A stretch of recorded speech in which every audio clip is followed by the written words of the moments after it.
The room went silent before anyone realized why. Terminate his access. Effective immediately. The voice came sharp, controlled, and loud enough to slice through the entire office floor. 20 heads lifted at once. Keyboard stopped mid-click. Even the air felt like it had paused.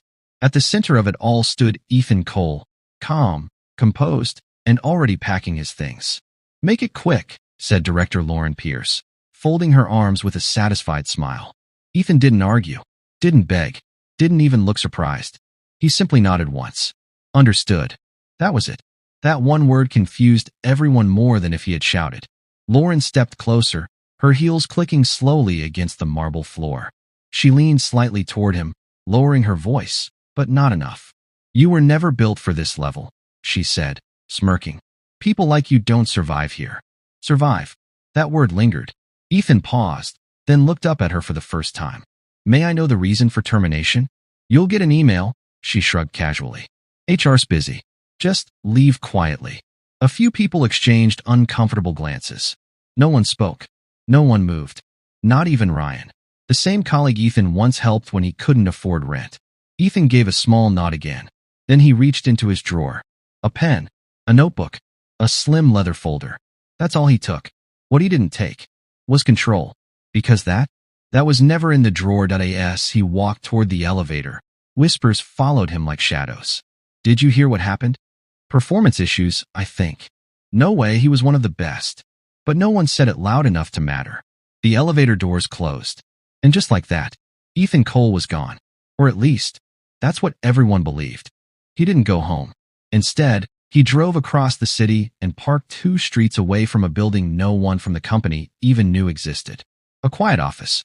Private. Hidden. And inside, a different version of Ethan existed. Calm turned calculating. Silent turned dangerous. For over a year, he had been preparing. Not reacting. Preparing. Every email.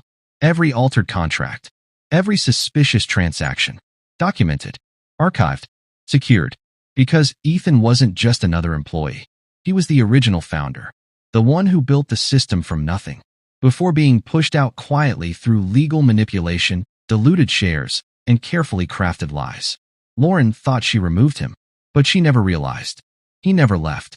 That night, Ethan sat at his desk, screens glowing in the dark. Security footage loaded. Internal logs opened. Legal files lined up. And then, he clicked one button. Send all. The files went to 3 people. His lawyer, and 2 board members who had already started asking questions. Subject line: internal irregularities. Immediate review required. The next morning, everything changed. At exactly 9:15 a.m., Ethan walked back into the same building he was kicked out of less than 24 hours ago. But this time, no one stopped him. Because this time, he wasn't an employee. He was authority. He stepped into the lobby. Same marble floors. Same glass walls. Same people. But different energy. Different power. Lauren stepped out of the elevator just then, coffee in hand, confidence on her face. She froze. "Ethan," a flicker of confusion. Then irritation. Then disbelief. "You shouldn't be here." Ethan smiled slightly. "You might want to cancel your next meeting." Before she could respond, another voice entered the moment. Director Pierce. A man in a dark suit stepped forward. Calm. Official. Unavoidable. "You'll need to surrender your company devices. Effective immediately." Lauren blinked. "Excuse me?" "Pending investigation," he continued. "Your executive privileges are suspended." Silence. Heavy. Unforgiving. Her eyes snapped toward Ethan. "What is this?" Ethan didn't raise his voice. Didn't move closer. Didn't need to. "I just used a clause you signed years ago," he said calmly. "Emergency founder override."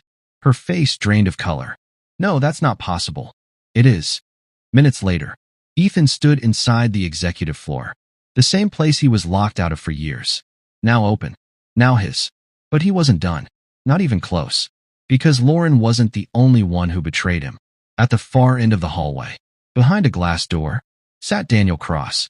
Former partner. Former friend. The man who helped push Ethan out. Ethan walked in without knocking. Daniel looked up and froze. "You." Ethan placed the leather folder on the desk. "Open it."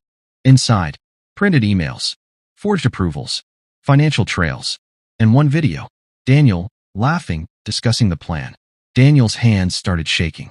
This doesn't prove anything. It proves enough. Ethan's voice stayed calm. Too calm. You didn't just betray me, he said. You tried to erase me. Security entered moments later. Daniel didn't fight, didn't argue, because deep down, he already knew. It was over. But then, Ethan found something unexpected. A folder. Hidden. Unlabeled. Inside, resignation letters. 6 of them. Senior staff. All scheduled for the next day. A coordinated collapse.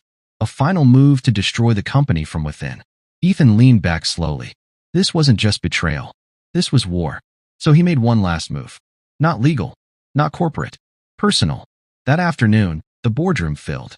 Every seat occupied. Every eye watching. Ethan stood at the head of the table. Calm. Focused. Unshaken. There's something from 10 years ago, he said, placing an envelope down. Something that was buried. Daniel stiffened. Ethan continued. A deal that never happened, because someone was paid to kill it. The room shifted. Tension rising.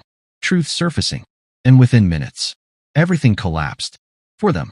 By evening, news broke. Executives removed. Investigations launched. Power shifted. And Ethan? He finally sat alone. Not angry. Not satisfied. Just still. Because revenge isn't loud. It doesn't scream. It waits. It watches. And when the moment comes, it ends everything quietly. Later that night, his phone buzzed. Unknown number. One message. You think this is over? Ethan looked at it, then smiled. Because he already knew the answer. No,